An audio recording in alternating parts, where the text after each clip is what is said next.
And I didn't own any pets. At first, I thought I was imagining it. It was soft, inconsistent, just a light scraping sound above my bed, like something brushing against metal. It would happen late at night, when the world outside went still and my apartment fell into that dense, almost oppressive silence you only notice when you're truly alone. I had just moved into the place 3 weeks earlier, a small top-floor unit in an aging 4-story building on the edge of town. It was nothing special: dated kitchen, beige carpet, that faint smell of old drywall, but it was quiet. That's why I liked it.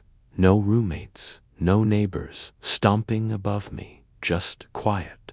I worked from home as a freelance designer, spent most of my time inside, so I noticed things. The way the pipes groaned in the walls when the heat kicked in, the slight hum of the fridge, the tiny creaks from the baseboards when the temperature dropped at night, or settling. It was too specific. It always came from the same spot, directly above my bed, where the vent duct curved across the ceiling. I told myself it had to be mice or squirrels, maybe raccoons. Old building, after all. So I emailed the landlord. He replied the next day with a half-assed, "It's just the building settling, nothing to worry about." And that was it. But I started to notice a pattern. The scratching always started around 1:40 a.m. Not before, not after, like clockwork. And it wasn't random. It came in slow, drawn-out strokes, like fingers. One night, I sat in bed with my phone recording the sound. I listened to it the next morning while making coffee, expecting to hear faint scuffles. Instead, I caught something else, whispering. It was subtle, barely audible under the ambient hiss. But when I cranked the volume up and replayed it over and over, I could swear I heard a breathy voice, not speaking clearly, just murmuring, repeating something under its breath. I told myself it was wind, or static, or the power of suggestion. But that didn't stop the knot forming in my chest. Every night after that, I called pest control. A guy came out, crawled up into the attic, opened the duct. He said he didn't see anything, no droppings, no nests, nothing. But the night after he left, the scratching came back, louder, closer.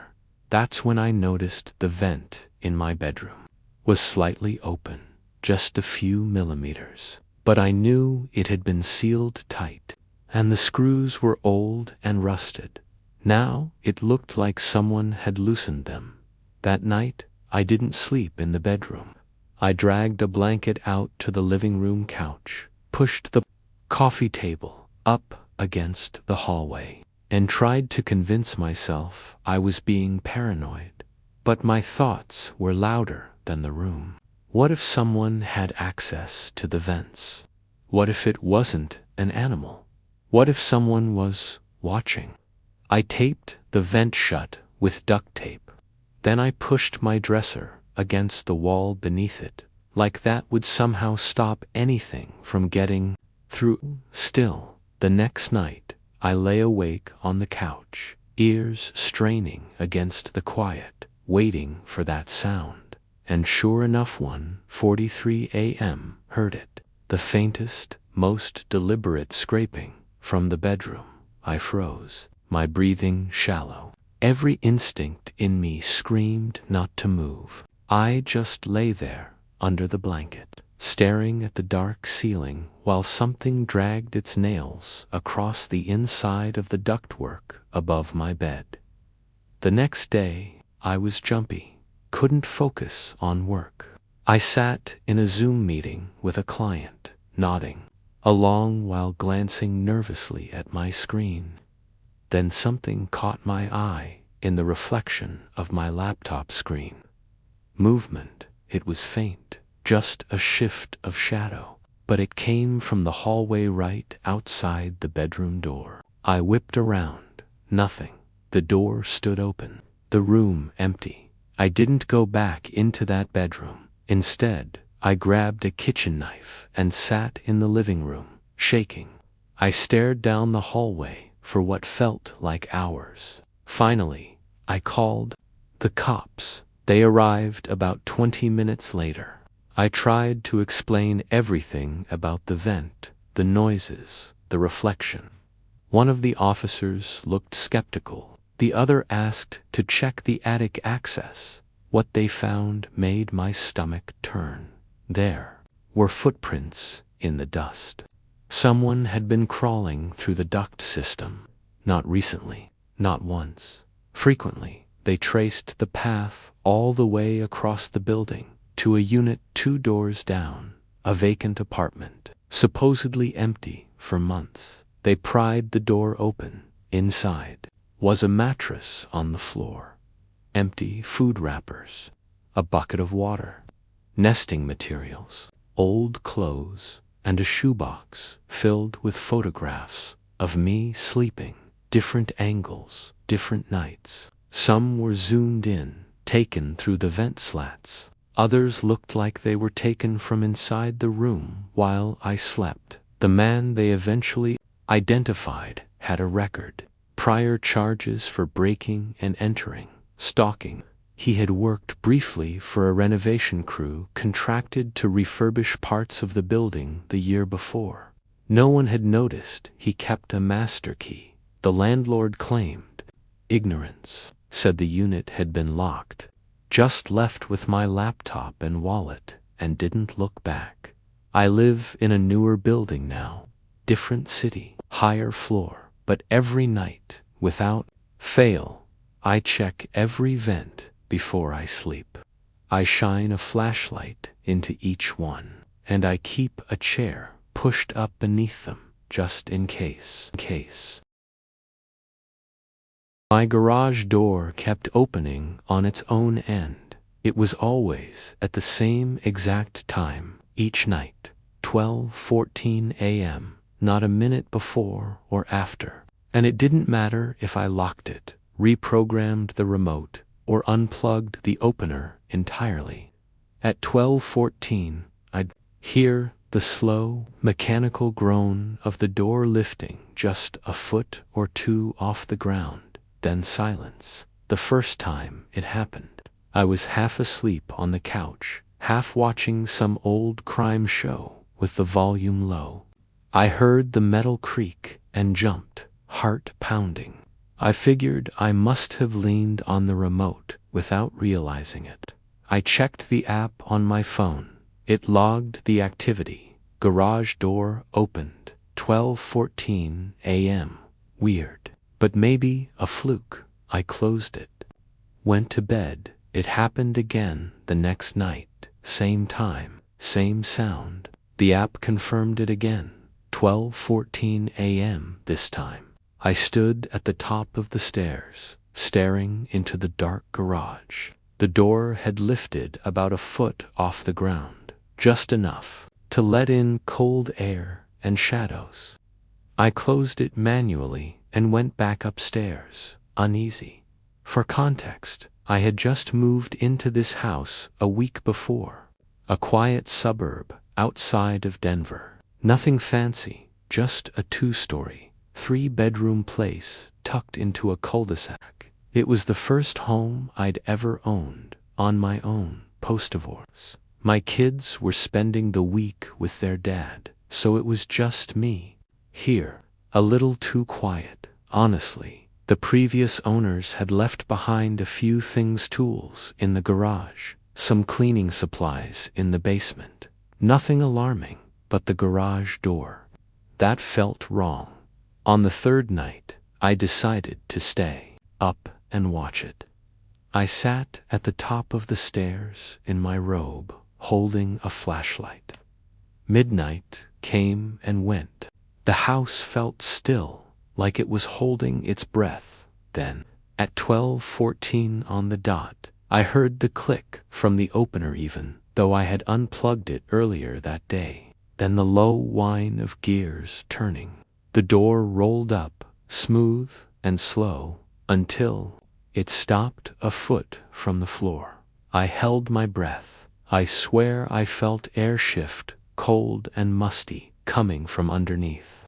I stared at the gap, waiting to see feet, or hands, or anything. But nothing came. I closed the door and bolted it shut the next day. I called the security company listed on the home's old system. A guy named Mason walked me through the diagnostics.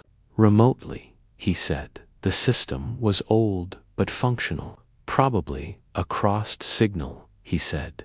Sometimes neighboring remotes share frequencies. Harmless. I didn't believe that. I started locking the interior garage door, added a chair under the knob like I used to do in college. I barely slept that night, and when 12:14 rolled around, I sat in bed clutching my phone, watching the log update in real time. Garage door opened, 12:14. .m. Garage door closed, 12:15 a.m., but I hadn't touched it. Later that week, I was sorting through a stack of mail left by the previous owner's stuff they never forwarded. Among the junk was a thin, folded invoice from a local contractor. It was dated 4 months earlier, addressed to the former homeowner, and labeled Garage Keypad Replacement, Exterior Unit. That caught my attention. I went outside, unscrewed the keypad casing beside the garage. It was old and weather-worn, but when I lifted it off the wall, I found something strange. A strip of black electrical tape covering the reset button, and just beneath it, etched into the plastic, was a small, almost imperceptible mark, like a carved notch or a guiding symbol. I didn't know what it meant, but it made my skin crawl. Someone had tampered with this thing, purposefully. I called Mason again, told him what I found. He got quiet and said he'd send someone to inspect it in person, but no one came. That night, I couldn't shake the feeling that someone had been coming into the house, not stealing, just entering. There were small things. My laundry basket moved slightly. A cupboard left open that I knew I'd closed. The faint smell of sweat in the hallway near the basement. Door, and always, the garage door at 12:14. I finally called the police. I wasn't sure what I expected, but I needed someone to take this seriously. An officer came by that afternoon. I showed him the keypad, the garage logs, the invoice. He nodded and said he'd have someone sweep the place, just to be safe. That night, they found him. He had been living in the attic space above the garage, accessible through a loose panel behind a shelving unit. They found a thin mattress pad, a flashlight, canned food, and a nest of trash tucked between insulation and tucked behind a beam. Photographs of me, blurry, zoomed in, taken through windows and vents. One of them was through the laundry chute, up from the basement into the hall just outside my bedroom. The man was arrested that night. Turns out he used to work for the security company, had been fired a year prior after an incident involving a female client. He still had access to some old codes and tools, and he'd been using the garage opener as a way to gauge my routines. He'd programmed the door to open at 12:14, because that's when my bedroom lights usually went off. That was the signal. My signal. He'd been sitting in the basement laundry room most nights, right under my bed, listening. I moved out 2 days later. My kids never went back to that house. I changed every password, every lock, every habit. Even now, I don't sleep. unless every light is off at the exact same time. I still wake up some nights at 12:14 on the dot, heart pounding, ears straining in the dark for a creak, a click, a whisper of movement, just in case someone else is still listening. There were greasy fingerprints on the inside of my sliding glass door, but I hadn't touched it in days. At first I just stared at them. 5 faint smudges right beside the handle. They looked like someone had pressed their hand there, hard. Not mean I hadn't used the patio in over a week. It had been too cold, and I didn't like being out there alone at night. The unit backed right up to a patch of woods. No fence, just a wide stretch of black trees and silence. I figured maybe they'd been there since I moved in and I hadn't noticed. So I wiped them off with a paper towel and some glass cleaner. Told myself it was nothing. But the next night they were back. Slightly lower this time. Like the hand had pressed from a crouched position. I stood there, staring at the smudges, something cold curling in my gut. I lived on the ground floor of a 2-story apartment complex near my college campus. It was winter break, so almost everyone was gone. The building had that weird, echoey quiet you only get in empty places. I tried to brush it off. Maybe I'd leaned on the glass. Maybe a delivery guy had touched it. Something. Anything. But after that second night, I started checking the door before I went to bed. Every night, I'd clean it spotless. And every morning, without fail, the prints were back. Always in a different position. Always fresh. That's when I stopped sleeping through the night. I stayed up late, lights off, sitting on the couch with the blinds cracked open just enough to see the door. I had a small motion light above the patio. If anything moved back there, it would trigger most nights.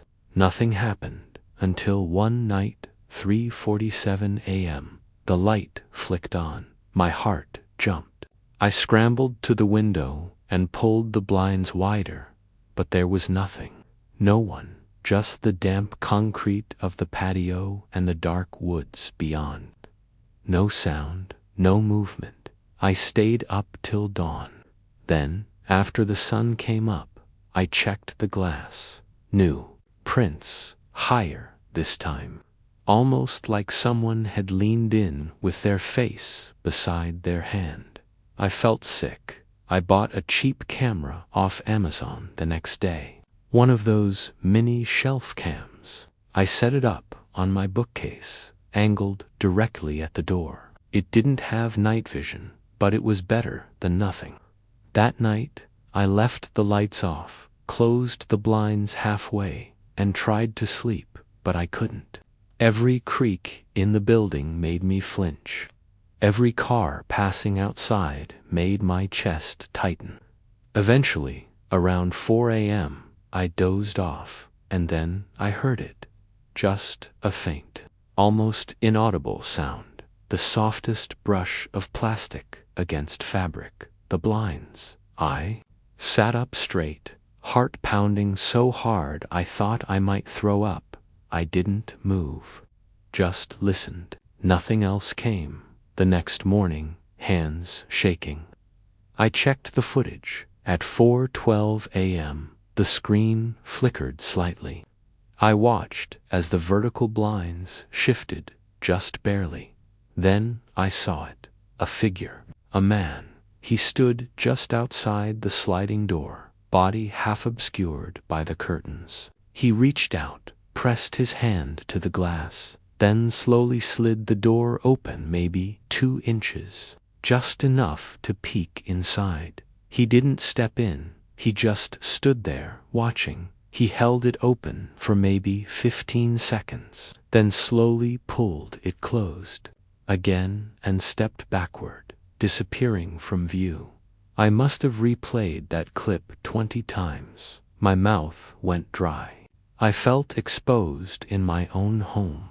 I checked the lock, still engaged, but that didn't matter anymore. Someone had been at my door more than once, and that night he'd tried to come in. I called the police. They came out that afternoon, took a report, watched the video. One of them, a younger officer, seemed disturbed. The other tried to downplay it, said maybe it was a homeless guy or someone confused about where they lived. But they did check the outside of the unit. That's when they found its signs of forced entry along the sliding door frame. Tiny gouges where someone had slipped a tool, in faint footprints in the dirt just off the concrete. And this chilled me, small scratches on the interior lock, like someone had tried to flip it from the outside. They asked me if anyone else had keys to the apartment. I said no. But then I remembered something. A few days after I moved in, I'd noticed a guy in a maintenance shirt in the hallway. I'd said hi. He didn't say much, just nodded and kept walking. I hadn't thought about it again until that moment. The cops told me they'd follow up with building management. I never heard anything back. The theory was that someone, maybe a temporary worker, had a copy of the building's master keys. Someone who knew the units well, who knew when people were gone, who didn't steal, didn't damage anything. He just watched. The cops offered to patrol the complex a little more that week. They said to call if anything else happened. But I didn't sleep there again. I packed a bag and stayed with a friend across town. A week later, I moved out, paid the early termination fee, didn't care. I couldn't look at that glass door without thinking about him, standing there in the dark, inches away, breathing through the gap. I've never lived on the ground floor since, won't even consider it. And I always put a curtain or piece of furniture in front of any sliding door or window, no matter what floor I'm on. Sometimes, when I'm lying in bed and the wind hits the blinds just right, I freeze. Because for a split second, it sounds like someone is nudging them aside, just enough to watch.